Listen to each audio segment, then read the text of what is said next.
Welcome back to my channel Decoding Life.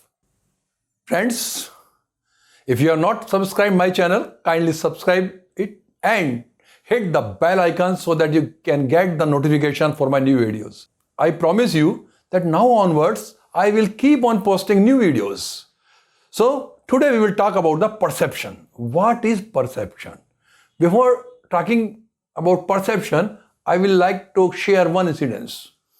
एक परिवार था, बड़ा धार्मिक परिवार। सुबह शाम धर्म की बातें होती थी, ज्ञान की चर्चा होती थी।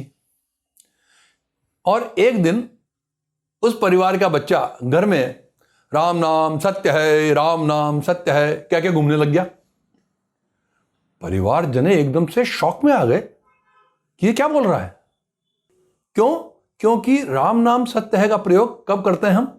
जब हम शव यात्रा निकलती है, जब अंतिम समय हम शमशान की तरफ किसी की बॉडी को लेके जाते हैं तो हम बोलते हैं राम नाम सत्य है, सत्य बोलो गत्य है।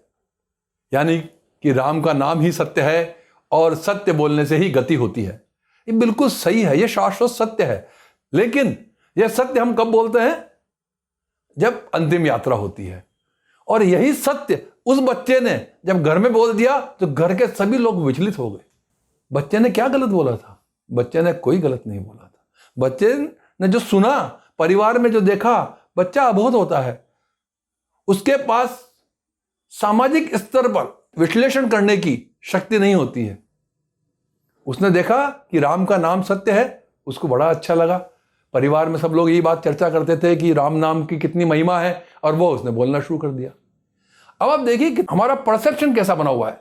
हमारा परसेप्शन ये बना हुआ है कि राम नाम सत्य सुनेंगे तो हम भी सोचेंगे कि कहीं अंतिम यात्रा जाए। मोक्ष रथ होता है जिसमें कि आजकल चूंकि कंधे पे ले जाने का रिवाज नहीं है, तो मोक्ष रथ में जो है वो हम अंतिम यात्रा निकालते हैं। तो उसमें जगजीत सिंह का एक भजन, हे राम, ये भजन जो है जगजीत सिंह का, वो बजता रहता है। तू अंतर्यामी सबका स्वामी, तू बनाए सबके बिगड़े काम, हे राम हे राम।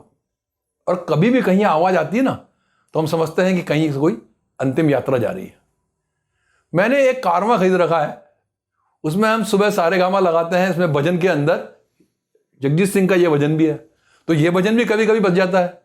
और जब ये भजन बज जाता है ना तो हमारे पड़ोसी व्यथित हो जाते हैं, और ये इनके घर में क्या हो रहा है, मेहता साहब के घर में क्या हो रहा है, ये भजन क्यों बज रहा है? अरे भाई, ये भजन जगजीत सिंह ने जब गाया था तब ये सोच के नहीं गाया था कि मेरे भजन का इस तरह से प्रयोग होगा। और आज हालत ये हो गए हैं कि इस हे राम भजन का प्रयोग सिर्फ दो जगह हो रहा है, या तो अंतिम यात्रा में या शोक सभा में। कहीं शोक सभा होगी तो वहां हे राम जगजीत सिंह का बजा दिया जाएगा, या फिर अंतिम यात्रा के अंदर मोक्ष रथ में यह भजन बजता रहेगा। तो ये क्या हुआ, हमारा परसेप्शन हो गया कि यह भजन बजेगा, इसका मतलब किसी का अंतिम समय आ गया। तो इस परसेप्शन को हमारे को चेंज करने की आवश्यकता है। तो ये कैसे चेंज करेंगे हम? जब हम देखते हैं परसेप्शन को डिटेल में, तो परसेप्शन की 3 स्टेज होती हैं: reception, organisation and interpretation. Reception means we receive the stimuli. कहां से रिसीव करेंगे हम हमारी 5 ज्ञानेंद्रियों से, यानी कि आंख, नाक, कान, जिह्वा और त्वचा। इससे हम रिसीव करेंगे। फिर उसकी क्या होगी? सॉर्टिंग होगी। That is second stage, organisation. Sorting of the stimuli कि ये क्या है।